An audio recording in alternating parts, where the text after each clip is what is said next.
Hey, Michael. Hey, how's it going? Good. Good.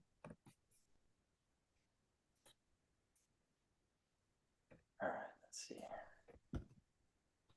Share my screen.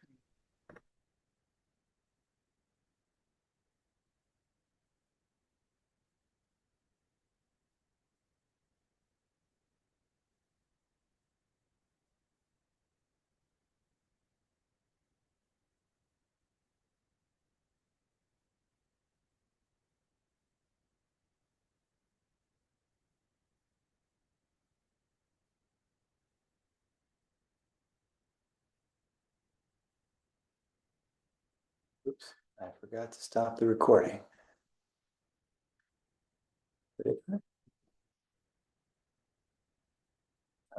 Screen sharing. Yeah, so it stopped. Or, we'll find out.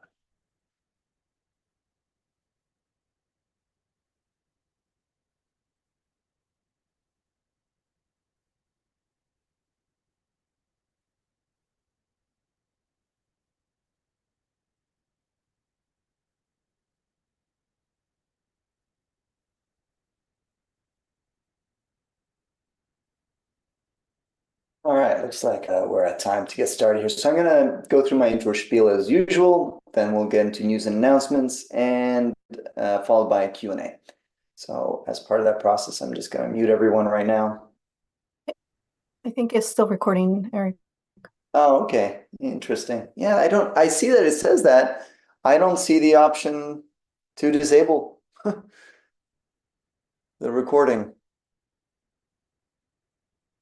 I see the option to record, actually, with an exclamation point here. Let's see here.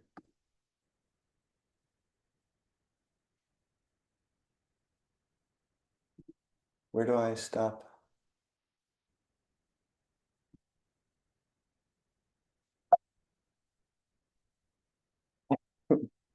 I just crack up at these Zoom updates. It updates so frequently, I feel like the UI, I can't stay on top of where to do things, and I don't actually feel any improvement with the updates.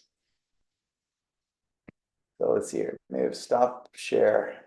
Okay, if I stop sharing, I see it says recording.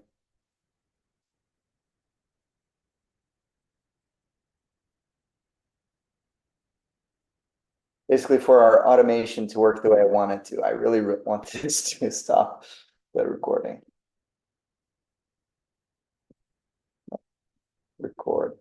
Yeah, no. Nena, are you able to stop it? Or Matt? Or There was a point where I pressed stop record, but it still says recording. So I'm not yeah. sure exactly what's going on here. Oh, well, there you have the mechanics of how this is behind the scenes of office hours for those of you were curious about it and on the recording. All right. Well, we'll not worry too much about that, and I'll get back to sharing my screen and we'll start this office hours. For what it's worth, anyone could have started recording and it records to their Zoom account. So like any individual could basically say like start recording if they want, as long as they have permissions to do that. So I believe someone else that's could have started disabled it. though. I believe it's Oh, disabled at a meeting level, but yeah, I was just able to do it for me, but maybe it's because I'm huh. an admin of this meeting. But anyway, sorry. Go ahead. Yeah, I'm lost. Oh well, we'll get this started here, and here we are, slideshow. Hey, okay, I'm gonna just double it. It does say recording. Okay, all right, here we go. Take three. Hey everyone, my name is Eric Osterman. I'm the host of Office Hours with Cloud Posse, your weekly dose of insider DevOps trends, AWS news, Terraform insights, all sourced from our sweetops community, plus a live Q&A you can't find anywhere else. If you are a funded startup or enterprise who is overwhelmed with AWS or just know that things could be better, we can help you do that by leveraging our over 200 Terraform modules that have been battle tested and downloaded over 100 million times. So no matter where you find yourself on this journey, we are here to help you launch better products faster. And if you're interested, just head over to cloudposse.com/meet. Again, cloudposse.com/meet, and you'll book a meeting directly with me. All right, so how can you maximize today's session? First off, our format is very informal. You can engage as much as you'd like, ask questions. And if you're curious about any of Cloud Posse's open source tools and modules, this is a great place to ask. And for those on the recording, we host these calls live. Don't miss out. Join us by going to cloudposse.com/officehours. Again, cloudposse.com/officehours. Now, I do have one ask. If you find any portion of today's office hours valuable, please go ahead and share it with your team. Just head over to youtube.com/cloudposse and you'll find the video there. All right, let's get into some news and announcement for the past week. The first one, yep. You're not sharing your screen. Oh, all right. Thank you. Good one. This is a fail today. All right, let's see here. I just see, okay, I didn't press OK or something. All right, there we go. All right, first one that caught my attention was this one here. This was on LinkedIn. And anyone who's operated on AWS for some amount of time know you usually have to go through the rigmarole of increasing your limits, either for accounts or for certain instance types or different things. And I just thought this was kind of interesting because this is like the equivalent of contact sales. And it happens now if you request an update for the number of GPUs you want to have. And it goes to show that even in Amazon, there's scarcity now, or they're at least trying to make it appear as there's scarcity around GPUs. So you can't just say, hey, bump my limit to 10,000 GPUs. You have to contact sales. And I'm really curious what happens behind the scenes when you do that. If now there's a commercial aspect to increasing your limits, like, hey, you want this guarantee you can have 10,000 GPUs? Now you gotta, pay up in advance to get access to that. Just guessing here. I have no inside knowledge. I just saw this on LinkedIn 5 minutes ago. Curious, anyone know more about this? All right, I see some head shaking, so we'll move on. We'll share the link to the original post on that. I lost my place here. All right, next one was a post by UbiCloud. They are one of the many providers of Postgres as a service and doing it on Kubernetes. I think it's an interesting write-up just from the perspective of the number of times I've seen people say that they want to just run their database in a container on a cluster like ECS or Kubernetes. Now, there are a lot of operators to help you make that process easier. And there's some nice trade-offs that you have when you're just doing it for yourself versus doing it in a public kind of way where you can't control for a lot of factors. That said, they do enumerate somewhere here, all the different things that you have to be aware of when implementing it on your own. One of them, and I'm just trying to see where it was because it was earlier this week, I was reading it.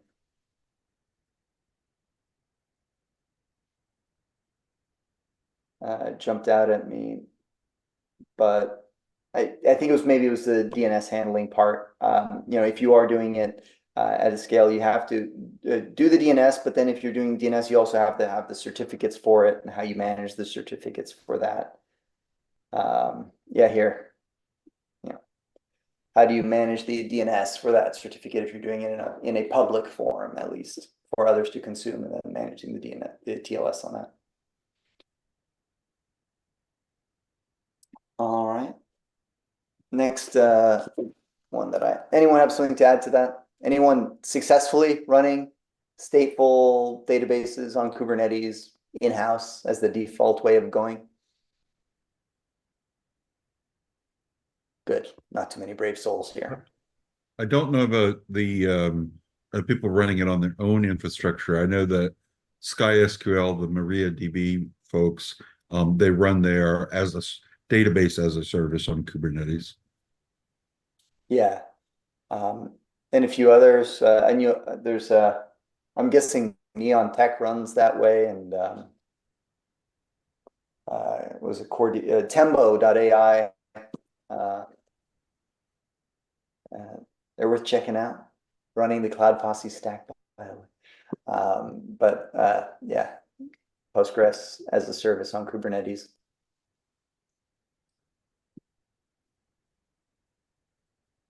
All right, the other one that was making headlines last week just because of its sheer size, and I believe we talked about it on Office Hours, is Google's $23 billion offer for Wiz.io, and just the miraculous nature that they became this valuable after only about 4 years.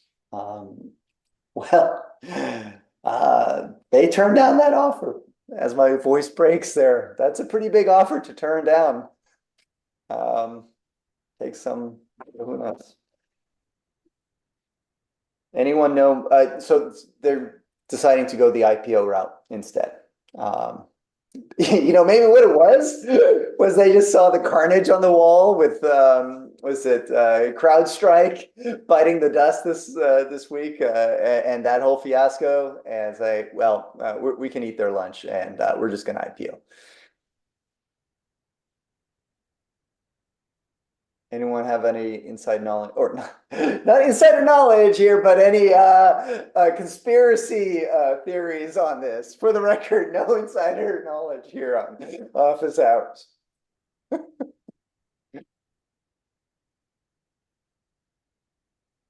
All right. Next one.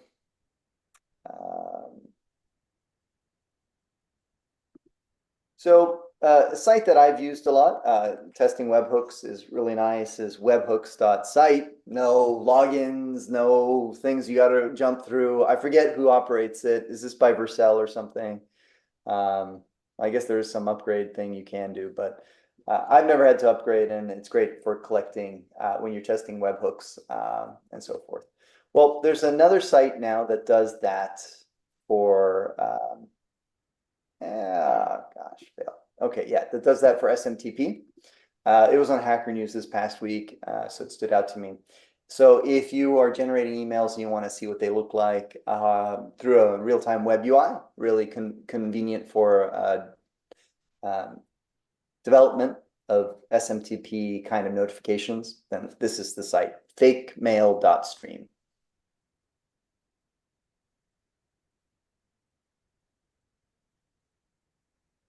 And we've talked about similar services. I don't know that we've talked about local.so specifically, but it's another service aiming to improve the local development experience.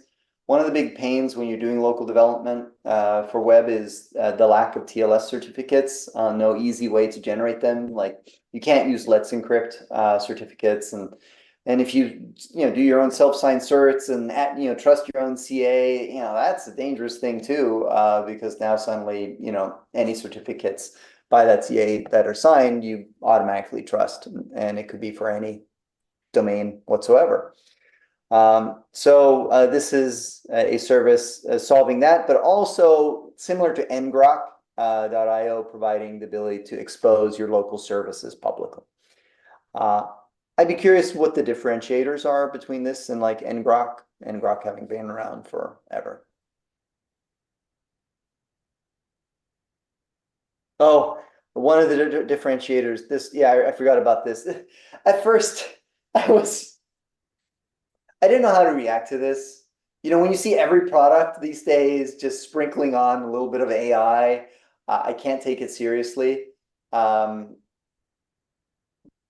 But I kind of see it here as a stretch if you're doing local development and you're having a stream of requests going through this and you want to filter and inspect some of them. This lets you just say that you can ask a question of the traffic hitting the local development server, I believe.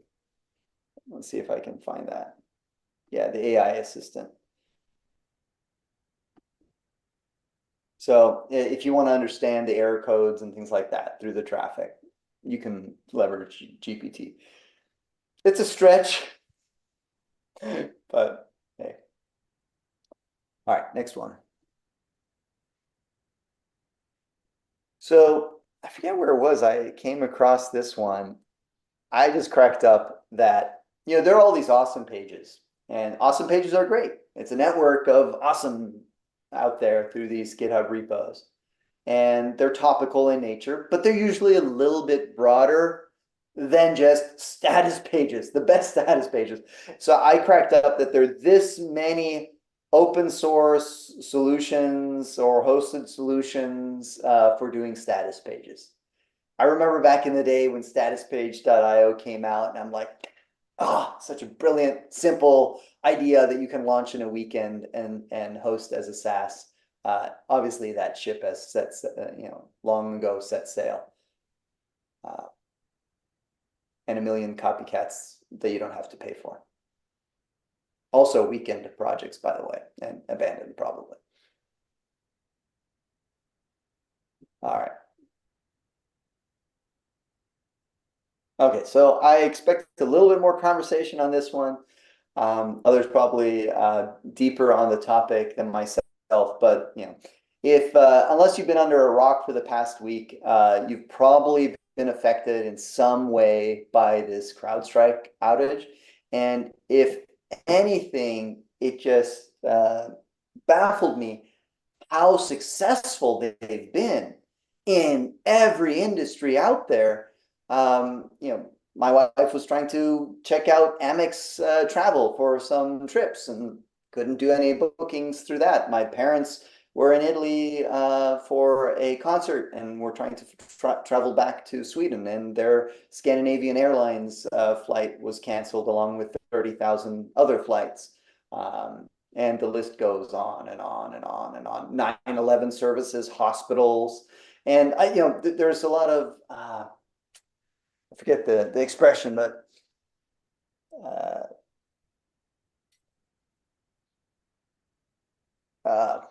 I forget the word, but when people said this is one of those things that can actually kill people because 9/11 was down from it, and hyperbole, this was the word I was thinking of, and I don't. It sounds like hyperbole, but in this situation, I don't know if it is hyperbole at the extent that it went, and I'd be curious if people actually died from this. I don't want to know because that's too sad to know. But as a developer in our space, most of us are not developing a software that goes on spaceships that are going to take people, to the space station or beyond. And when you're doing that, you have to have an absolute extreme level of rigor in what you're developing and testing and fail safes and so forth, just like developing software for airplanes and cars, etc. I don't know that CrowdStrike had that insight into how their software was being used to the extent it was that, imagine the software engineer who made that change, and not pointing fingers, it could have happened to anyone. And you don't want a software system where it puts that level of responsibility on the engineer, right? You need the gates, the checks and balances and testing to prevent those things. So this is not pointing blame at any developer who did this thing. But my point with this is I don't know that they realize that they're developing software that is life or death. And that is what this showed. Anyways, any thoughts on this situation? What happened? I have a couple of quick thoughts. So one, I've actually I'm sorry. I saw Aaron raised his hand, so let him speak before I speak. I just started talking. I didn't raise my hand. Yeah, no big. Hey, Aaron, what was your? I watched the video from a Windows developer. I forget the name of the YouTube channel, but it sounded like essentially the real issue is that the sort of CrowdStrike is kind of overprivileged, running as a kernel driver with no, and it's also marked as like an essential kernel driver. So if it fails, you can't even boot the system. You have to go into safe mode and disable it and things like that. So I think that it's not so much, I mean, part of the issue is that like it's just an overprivileged piece of software. Anyway, that's all I had to say. Yeah, so that's a helpful context, and that's ultimately the root of why this was so severe. But it's like an off by one problem. Okay, great. Well, let's just not make it so privileged. Well, then it doesn't catch that thing that it was supposed to do. So I don't know how to solve this problem. And obviously Microsoft for the past 20 plus years, whatever, has been dealing with the blue screen of death. They haven't figured it out after all these years. So what do you imagine a company like CrowdStrike, a new kid on the block, with probably a move fast and fail mentality is going to do better than Microsoft on that. Hard things to solve, hard things to catch for, obviously thorough testing and whatnot. But I don't know that just doing that is going to be the fix itself. Matt, so I'll implicitly say you're next since you start talking, then we'll get to the other few hands that we have up. Yeah, I have a couple of things. So one, around the year 2000, I did a software project actually in conjunction with Microsoft, and we worked on real-time phone systems for one of the major telco providers. Where we were essentially it was classified as like one of those critical infrastructure projects where things couldn't fail because of how important they are, and the level, like we were working on basically phone switches, like integrations into phone switches that like telcos were running at the root of their network. So if we broke something, literally phone communications goes down for everything in that CO on the switch that we break, as an example. And the one thing that was ingrained in me as part of that was the rigorous level of testing and QA and assurance that they had prior to any software changes being put into production. And I'm kind of mind blown how a software engineer could deploy a fix like this to production without having gone through like their QA or QA labs and seeing like, oh man, I just bricked this this PC because of this this thing I just pushed. Let me go make a fix and push a new commit before we release it to the production branch. Like that seems crazy. Yeah. It seems just like nuts. Can you just pause it for 1 second on this? Yeah, you said something that resonated with me that I don't think I connected the dots with earlier. So did this only happen in certain conditions on certain Windows machines at certain versions? Or was this like basically any Windows machine that had this installed, this would have happened? So that means that this was categorically not even tested in an automated fashion a single time. Yeah, I mean, it just seems like it wasn't tested. From everything I've read, they had like pretty much if you were using the product, it bricked your PC until and the worst thing is that the only way you can like recover from this is if you happen to publish, like if you're using BitLocker to encrypt your hard drive, if you publish your BitLocker keys to like Microsoft's registry, then you can recover. But if you didn't, you might just be out of luck in this case. It's like a really, really bad like problem. I'm just shocked at how it made it to where it made it, without some sort of level of getting caught by someone else or some sort of smoke tests or whatever they run in order to make this work. That's one. Two, I'll say I actually take a little bit of issue with your categorization of like CrowdStrike as like the new kids on the block or whatever. I mean, CrowdStrike does $3 billion in revenue a year. They've been around forever. Really? They know what their scope is. They know what their scope is as far as where they're deployed and everything else. So they need to have more rigor. Okay, but You know, it's a 13-year-old company is my point compared to Microsoft. I don't know how old they are, but it's yeah, but I mean, you're a 13-year-old company that's literally doing $3 billion a year in yeah. revenue, and whose primary product is at the core of all of these protected industries that are highly sensitive, which is why you're so successful, right? As an example.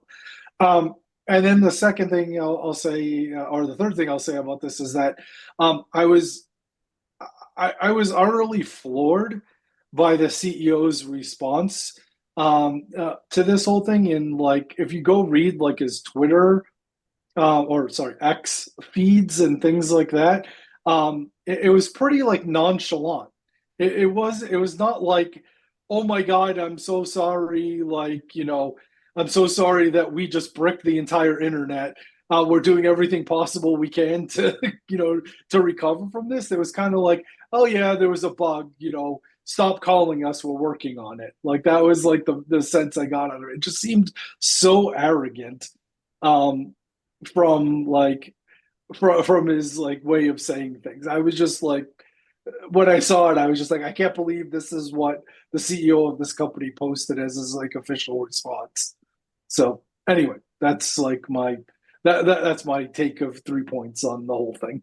If you find the post, maybe share it. I didn't find it immediately, and Yeah, I can find it, I'm sure. Well, it seemed like on the day of it was like Microsoft outage, and then it That's like just- the days following it became the CrowdStrike outage. So Microsoft's probably pretty pissed that they got looped into this one. By Well, default. and let me actually like I'll contrast that with Satya, you know, the Microsoft CEO actually put out a very CEO-like statement. He basically said like, "Hey, we're aware that this has happened. We know that you know we know that this isn't a Microsoft thing, but it affects Microsoft products. We're working with all of our customers to ensure that they can get back up and running." You know, da da da da da, and it was very like what I would expect of a professional CEO. Like, and they were the ones that released the utility, right, to make it easier to undo it. yeah. So here's the CrowdStrike CEO's release when it first happened, I guess. I just linked it in Zoom chat. yeah, I mean on some levels, it is very much on Microsoft about how they distribute CrowdStrike's driver or whatever it is. Because I mean, if Microsoft had implemented a canary release or something like that, like they could have prevented this. So I don't think they're totally blameless. Mm-hmm. They did come out today and say their next release will be in canary format. That was one of the statements they had today. So. Oh yeah, not surprising.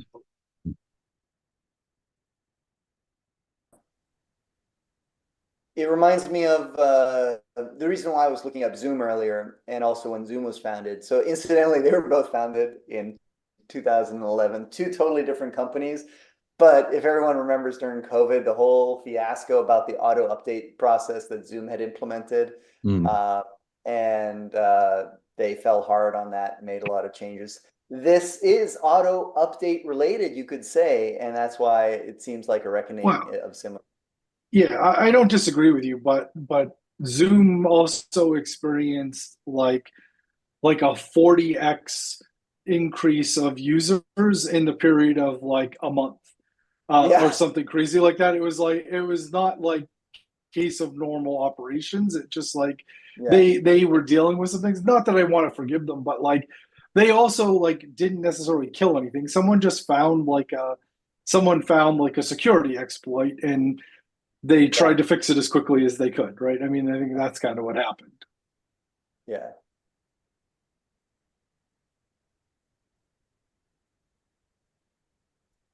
Jonathan, did you were you able to add your? Yeah, so I would say I've heard a lot of people saying in the last couple of days that CrowdStrike is just a CYA product, that basically if you don't have CrowdStrike, you have a different product, your auditors will make you do a deep dive on what you have. I personally haven't found that. Our auditors just care that we have something. They don't care precisely which it is. In fact, our IT people really like CrowdStrike, And we moved to use it because some of the alternatives like Sophos are so darn slow and intensive that people hated the alternative. So CrowdStrike actually is it has been a pretty beloved product here. Not a have to do. But I guess the bigger point I'd like to make is the architectural point is that we in this industry, we constantly have this idea that we have to do something, that doing something is better than doing nothing, especially in information security. And you have to have a system for this and a system for that, and endpoint protection and data loss protection and every other thing. And in CrowdStrike's case, it kind of led them to the idea that they didn't need to do canary releases because when they do a canary release, the rest of their population is unprotected. You know, what if someone got hit by 0 days while they were doing canary release? And I would just like to push back on the idea that doing something is invariably better than doing nothing. A lot of times, biding your time is a better answer, and not rushing to put in place. And I think in hustle culture, we've kind of lost sight sometimes that doing nothing is a legitimate potential answer. That was about the canary. Was that actually something that was said somewhere? Oh yes, about CrowdStrike and why they had to rush to production. That was a mentality within CrowdStrike that they couldn't possibly do a staged rollout because it would leave some percentage of their population unprotected from a 0 day. Whereas, in fact, what happened is they were the 0 day. Right. It reminds me of that conundrum I hadn't thought of before, but it came up on office hours. I forget who brought it up, but with autopilot and cars, and if the autopilot needs to make a decision on basically who lives or dies in a situation, you know, that's the moral quandary. I just thank goodness that we're not building safety critical, operations critical software. I mean, we have a lot of SLAs and delivery times and quality SLAs, and our customers care an awful lot about quality and delivery and timeliness, all of that. But it's not rocket surgery. There's no split-second decision that has to be made that will avoid or make a crash or blow up a rocket or a factory.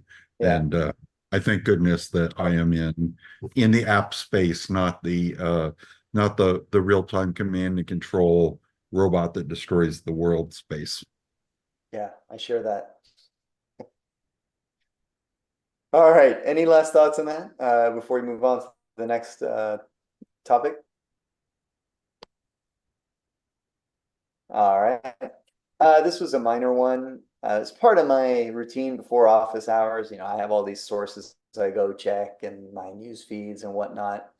And one of those was checking out the GitHub Actions roadmap, which gets me excited because we spend so much time on GitHub Actions, and GitHub has been investing a lot into it. Well, I have to say this looks super, super boring, and it's just about different architectures, supporting it, maybe a minor update for artifacts, which has already been available in GitHub Cloud for a long time. So, and everything interesting was moved to future. So I was curious about that. And does that mean that all their internal efforts have shifted to Copilot? And like with every other business, like Amazon included? Or is it that they don't want to be as transparent about their roadmaps, or they're just, somedaying it and then announcing when it happens? Or I don't know. All I care about for the GitHub public roadmap, if anybody from GitHub is listening, is the one thing that's not here is I want my workflows to be able to be in subfolders, and I can't put them in subfolders. So you can't use GitHub Actions practically in a monorepo. So, yeah, that's all I got on that one. Anything? All right, moving on. Last one that I got was just a last minute thing I saw. This was from the was it the Terraform Awesome list or something? I don't necessarily know why this is awesome, but it resonated with me in some way. So you can get system information. But I struggled for the life of me to think of why I would want actually uname information in my Terraform, other than if I was doubling down on local exec and I had different scripts for Windows or for Mac, etc. And then I could get it. But if you're doing that, you have a bigger problem. I think you're not thinking the full spectrum of Terraform providers. There are lots of Terraform providers that provision like a million things locally or on like infrastructure devices and things through proxies that run locally. Okay. A bunch of other things like that. So I think there's probably good reason for that to extract information about the host that you're running on to figure out if you can do certain things. Yeah. Or certain providers rely on something in the OS to be able to run, and you want to be able to like error out if you're running on the wrong thing or whatever it is. Well, a good case there for the longest time was the string template provider or whatever, which wasn't compiled for every architecture. So I could see that as a validation thing. All right. That's all I got. Any announcements before we go to Q&A?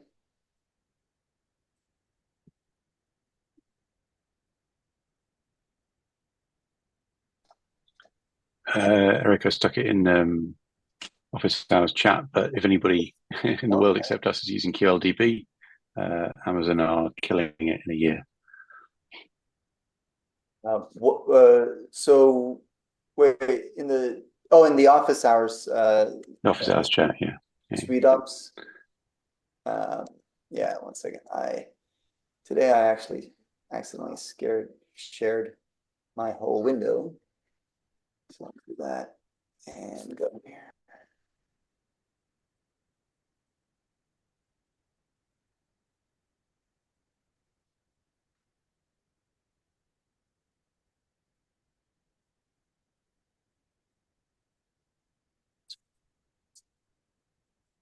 All right, let's see here. So last one was AWS are end-of-lifing QLDB quantum ledger database in a year. Huh.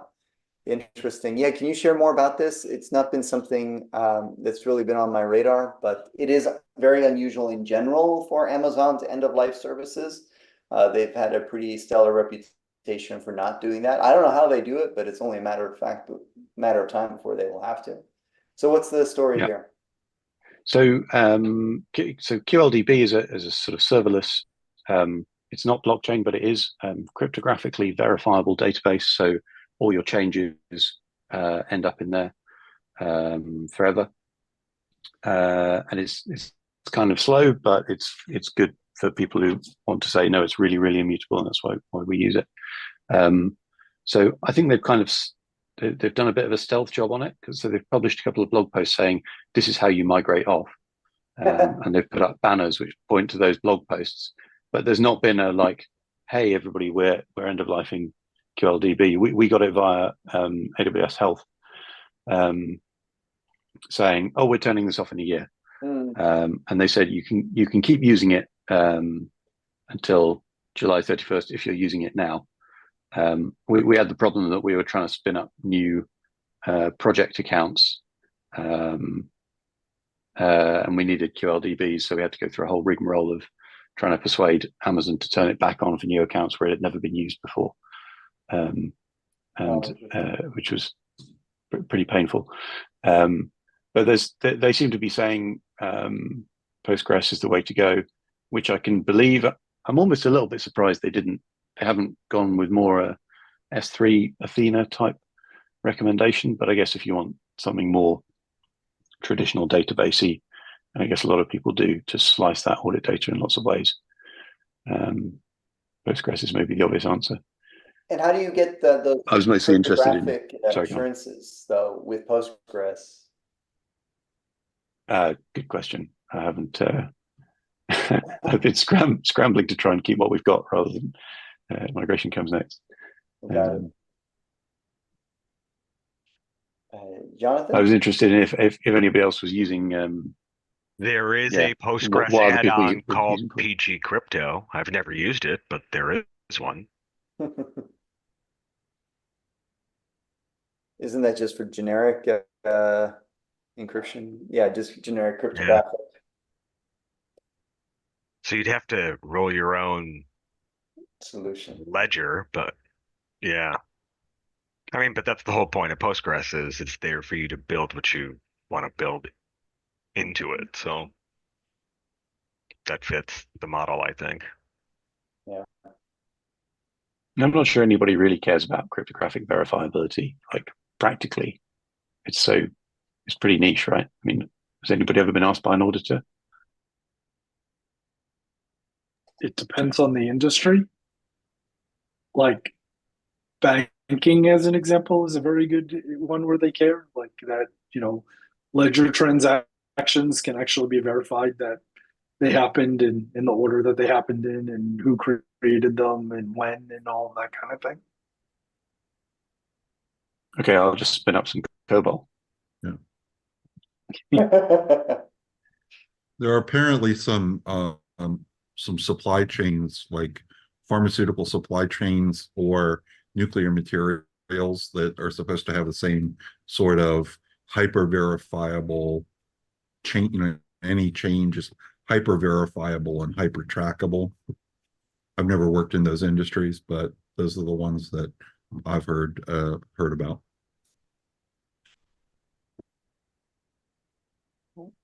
Michael, you shared this link here in the chat, a survey from Stack Overflow. Anything stand out that you wanted to highlight?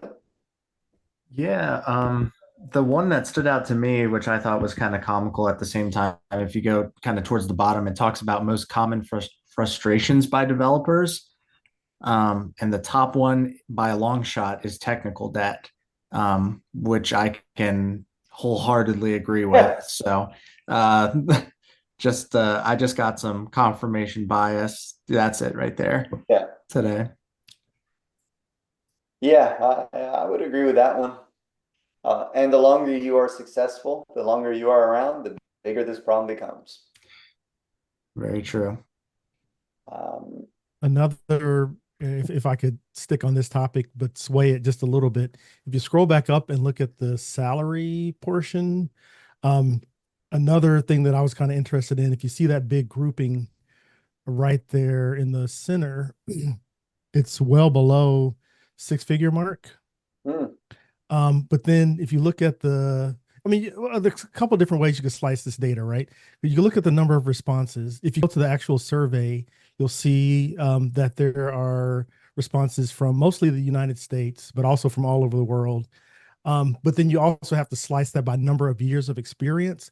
So I'm wondering if this survey is heavily loaded by, number one, people who are new to industry, and number two, people who are experienced in industry. So you're kind of missing that sort of middle piece of it, the people who are kind of like into the grind, they're doing their thing, and they're not going to really contribute to the survey. So to the salary point, if they're newer in the industry, they're probably going to have a lower salary, right? Yeah. But at the same time, they're probably experiencing more technical debt than the folks who are in the middle and towards the end of their career. If you know what I mean, like they're the ones who are more aggrieved by the technical debt just kind of hanging around, because they're hitting the ground running and like, hey, I just learned how to create a repo and spin up Hello World, and they get to work and it's like, no, you're going to, remediate this database that we've had, or the CMS that we've had online for 16 years, and you got to do something different, So I just wondering if those types of analyses skew the data, or again, it's like depending on how you read the data in relation to who responded to it. It's an interesting, yeah. So one could say, but it's maybe not statistically accurate, but so the red being the most, the responses being from backend and full stack developers with 10 years of experience are probably then some significant port, maybe 62%. Exactly. Yeah. Yeah. I see. Yeah, it's interesting. Otherwise, these salaries, wow. Show me where are these job boards? These are pretty low by the standards that I see everywhere else. So yeah, and that part of it too, if they're respondents from outside of the US, how is their salary translated to US based salary in comparison to the, and Yeah. actually if you scroll down to the very bottom of this page, there's a link to the actual, yeah, the very last link. This developer insights we have. Yes, I believe so. That is the one. So top 10 countries. So the survey is heavily skewed to the US. But then if you look at other countries, India, Poland, Netherlands, well, Netherlands, maybe not, Brazil, perhaps, but countries where the typical developer salary might be a little bit lower. And so, I mean, it's good for where they're living, but if you bring that into US numbers, it's heavily skewed towards the low end. Yeah. Yeah, they don't jive with 10 years of experience for those job titles in the US. So it's weird. It brings up more questions than answers for me seeing that. So, but yeah, that's why I like to look at surveys like this that are not necessarily, I don't want to call it unscientifically, administered, but the way that the data is global and it can be skewed based on who responds and the information that they provide. It's like you can fix almost whatever kind of lens you want to on any particular point in this, this analysis of it. If anything, I guess it talks about the some demographic of Stack Overflow users that if you are buying advertising, you should be aware of these things. If you have a product that solves technical debt for front end and full stack developers, a good place to market your product is on Stack Overflow. All right. All right. Any questions we can get answered today? This is the portion of the show where you have access to the 25 plus people, or today 23 right now, to ask your questions and get some feedback. Elvis? Yeah, I posed a question in the office hours section about running single node Kubernetes on All right. workstation. Yeah, so anyone have experience working on a single node Kubernetes cluster? We will use it for demoing application software functionality. Comments and reactions welcome. So tech list here. Hardware is a workstation with multi-CPU, large memory, large storage, NVIDIA GPU. Micro Kubernetes does all of that. Yeah, it looks like you're running K3S, yeah, Postgres, local stack, GPU support. So I don't have much to add to that other than we just spun up a similar dev container with local stack, K3S, just running on a VM through GitHub code spaces. Seems to work fine, just a little bit slow. It's kind of, what is the goal of your demo? If you're trying to demo the I don't know, the AWS load balancer controller, it's not going to be a very effective demo. If you're trying to demo that your product deploys on Kubernetes quite easily through a Helm chart, well, I guess, what are you trying to demo with your product? And is it performance? Then that might not be the thing. Yeah, we had some application that actually does some ML or videos. So that's going to be the main processing videos, basically.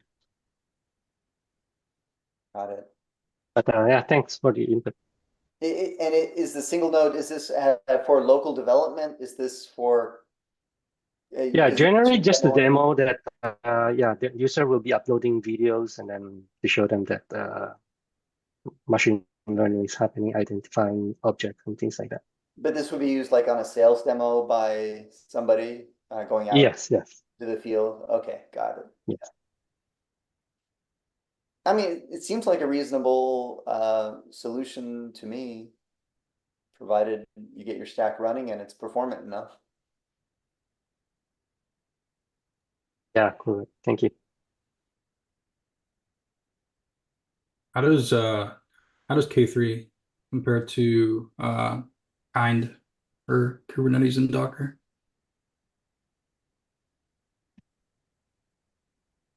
Yeah, I can't. Well, I'm not sure. Does Kind strip out a lot of the core functionality of Kubernetes? Because that's what K3s has done. And they mocked a lot of things, and they designed it just to be a single, or like two binaries, I believe, that run. One is an agent, one is the server. And a lot of the functionality has been stripped out. I've actually never used either one, but they've always sounded. Oh, okay. Got it. All right. Any other questions we can get answered today? Not a question, but following up on that salary discussion, I think NVIDIA, I believe I saw a DevOps position that was like around 400K, which is probably the most I've ever seen. That was a couple months ago, though. Yeah, there was something else I saw too. It was a survey. Oops, sharing all my messages here again. I shouldn't share my whole screen. Anyways, yeah, it was like a survey of NVIDIA employees, and the number of people that had a net worth over 20 million made me cry. Oh. Yeah, I'd be interested in knowing how many of those are paper net worth versus realized net worth. Like if it's all sitting in NVIDIA stock that can't be cashed, then yeah, let's see what happens. Yeah, I think it was paper net worth would be my guess. Let's see if I can find it quickly. We can go on if anyone else has any questions here.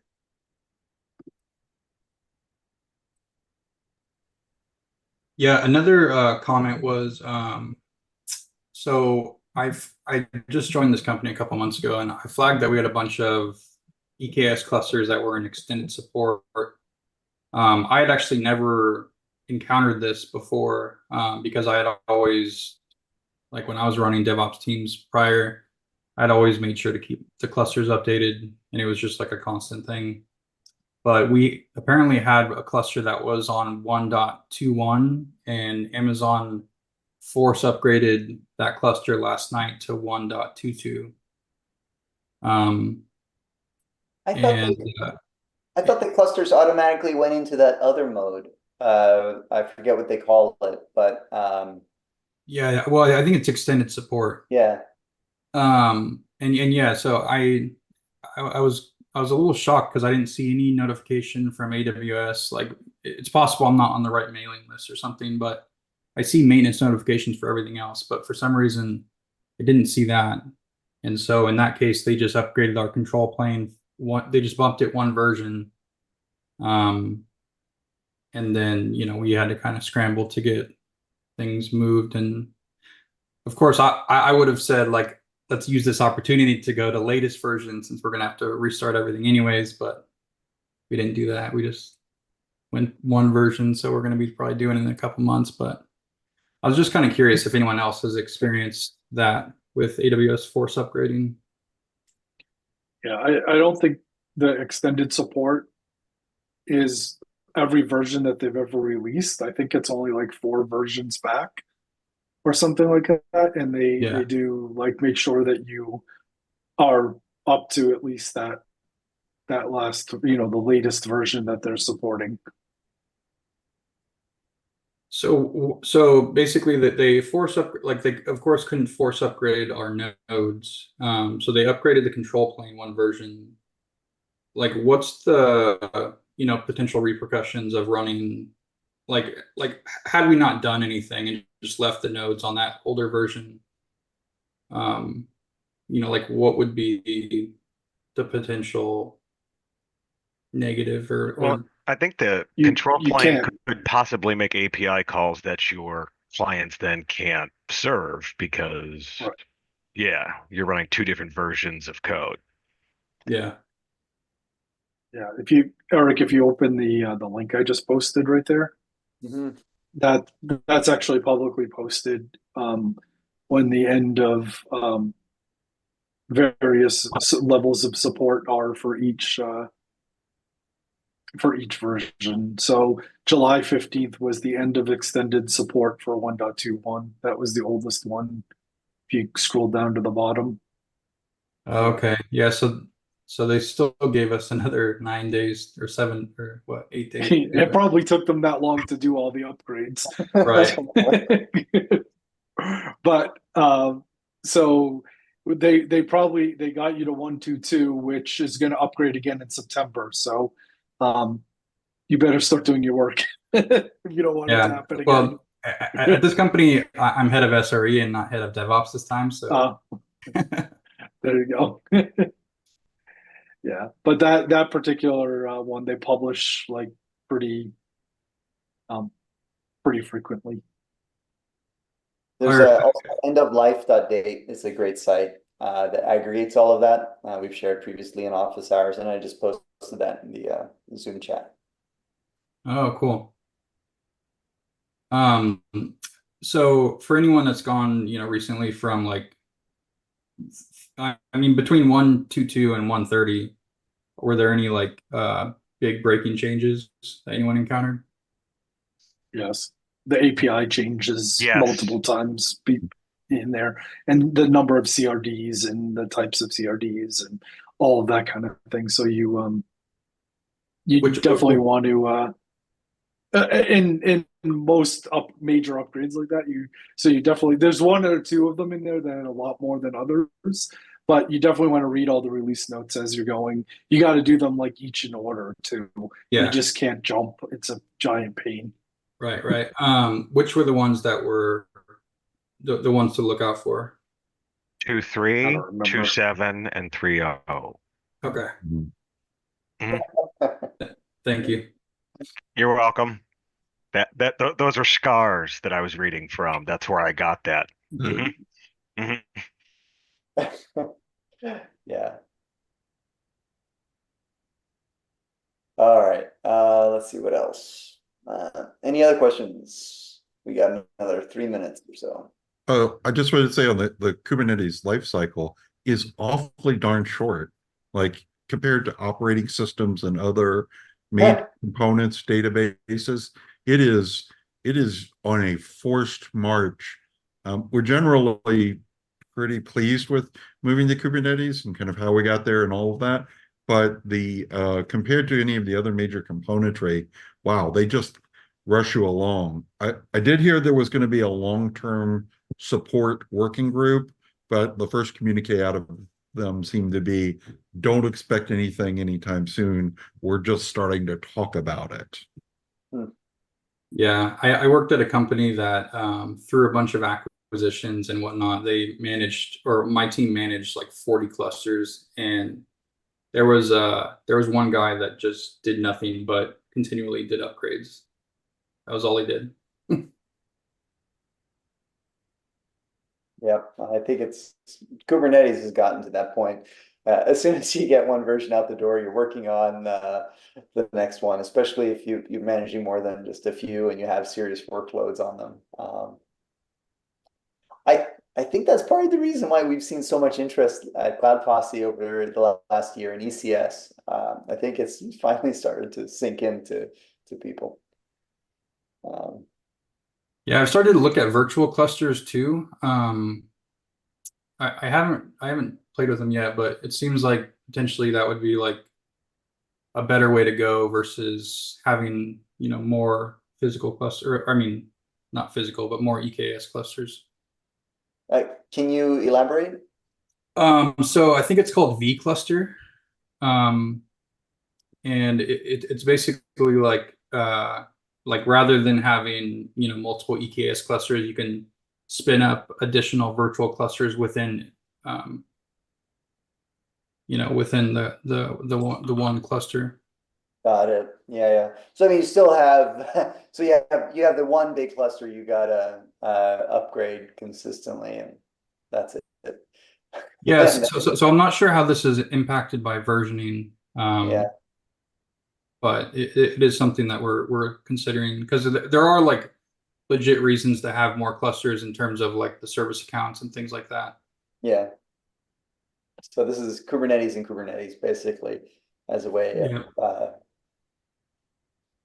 scaling out, but without having to provision dedicated clusters. Yeah.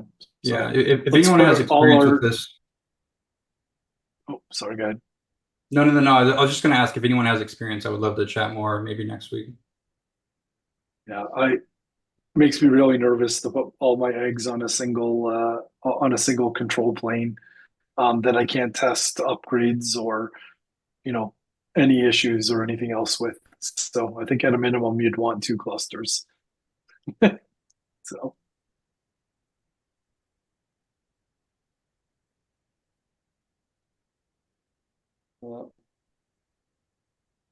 All right, well, that brings us to the end of the hour. Thanks everyone for attending office hours today. We're going to be posting a recording of this session to our YouTube channel in a little bit.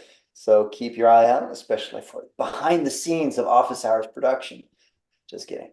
All right, then if you're curious about Cloud Posse and what we can do for you at your organization, like upgrading Kubernetes clusters. No, we only help customers on our reference architecture with those things. Anyways, you can learn more about Cloud Posse and our services by booking a call with me. Go to cloudposse.com/meet. Again, cloudposse.com/meet. And a few other action items if you want to get more involved in the community. Lots of options. Our office hours are syndicated as a podcast, so you can listen to that on the train or the car or however you get to work. Register for live office hours by going to cloudposse.com/office hours and get all of these links that we share and talk about on office hours. You can get those to your inbox. Just go to newsletter.cloudposse.com and subscribe. All right. Thanks, everyone. Wish you a great rest of your week and talk to you soon.